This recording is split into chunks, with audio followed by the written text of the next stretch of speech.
บัติดีแล้วยอมนำมาสืบทอดทุกความกระลึกให้เกิดแก่ชีวิตของเราให้แก่ชีวิตและครอบครัวและผู้น้องครับเข้ามาทำเป็นที่ดีหมายถึงว่าพวกสิ่งทุกอย่างนี้มันเป็นความดีทุกสิ่งทุกอย่างที่เราปฏิบัติได้ทำดีๆเพื่อเราทำบ่สิเป็นการในท่ารักษาศีลหรือว่าเดินภาวนานั่งตาสบายได้บนมือเลยนั่งตั้งตรงตรงเมื่อที่นี้อาตมาสียกเอาอานิสงส์ของการถวายเพศสัตว์หรือเพศสัตว์คือยารักษาโรคอานิสงส์ของการถวายยารักษาโรคเราเคยได้ยินเรื่องของพระเจ้าอโศกมหาราชว่าพระเจ้าอโศกมหาราชเป็นผู้ที่มีบุญหลายที่ว่าเป็นมหาราชเป็นมหาราชที่มีเดชานุภาพมีอำนาจบารมีแผ่ไปทุกทิศทางเป็นผู้ที่ค้ำสู้พระพุทธศาสนาเป็นผู้สามารถทรงสมณภูมิไปเผยแผ่ทุกที่ของโลกตลอดถึงส่วนภูมิประเทศคือประเทศลาวเพื่อได้ทรงสมณภูมิมาสองคืออาโซนะกัปปุตระมาเผยแผ่พุทธศาสนาในส่วนภูมิประเทศนี้แต่ว่าหลายคนแม่โมโหว่าเป็นนั้นมันคือเป็นผู้ที่มีบุญมีบารมีหลายมา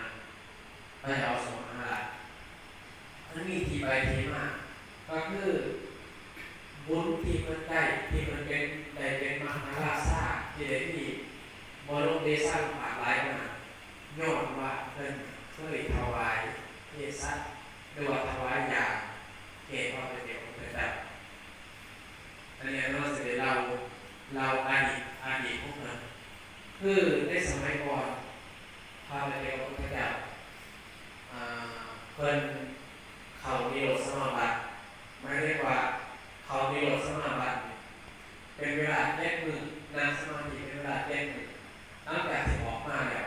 ห่างกายจะต้องการอาหารห่างกายจะต้องการอาหารแล้วเพิ่นจะเพิ่นไงว่าเพิ่นจะเพิ่นไปถ่ายไม่นานว่า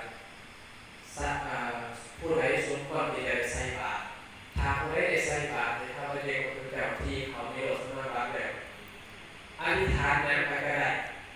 อธิษฐานแบบจะสำเร็จผล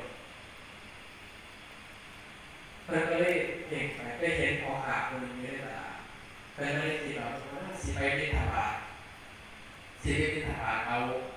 น้ำเพิ่นที่ว่าเป็นเพศสัตว์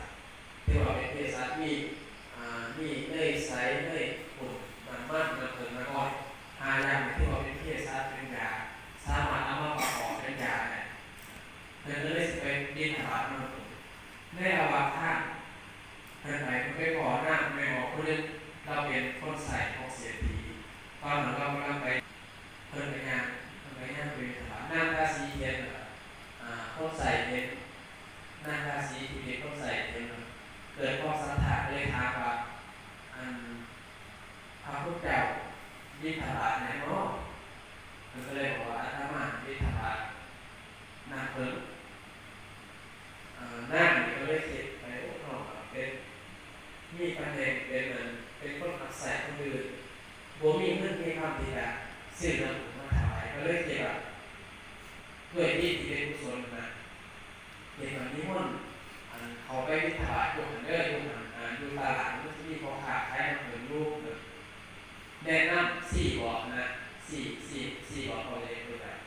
พอไปเด็กก็คือแบบง่ายไปบิณฑบาตแต่เราเนี่ยบ่ยีได้ไม่ออกเราไปยืดถ่ายรถข้างหน้าเลยพอไปเด็กก็แบบง่ายไปพอดีพอขาดเห็นแล้วเกิดความศรัทธาว่าโอ้แต่ก่อนเนี่ยเขามีโอกาสมีเวลาอยากทำบุญแต่ว่าบ่มีพามาบางที่เข้าไปทางอื่นไปเห็นพามาแต่ว่าบ่มีวัตถุสิ่งของถวายแต่เขามีบุญเขามีทั้งวัตถุสิ่งของแบบมีทั้งพามาเขาเลยทำบุญทางเขาเลยแบบถูกว่าผมเลยแบบพาไปเดีย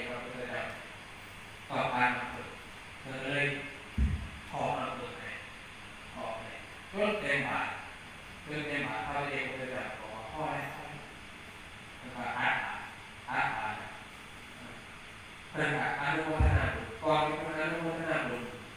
พอขาดมันเราทำบุญแล้วเราอธิษฐานสาธุโดยกุศลที่ข้าน้องได้ถวายน้ำเพิ่มนี้ด้วยบุญนี้ขอให้ข้าน้อง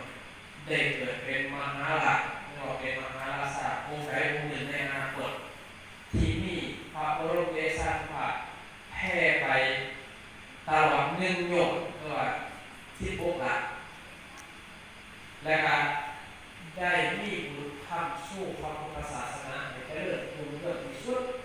นะอธิษฐานแหละพระเจ้าเคยแบบให้พรให้พรให้ว่า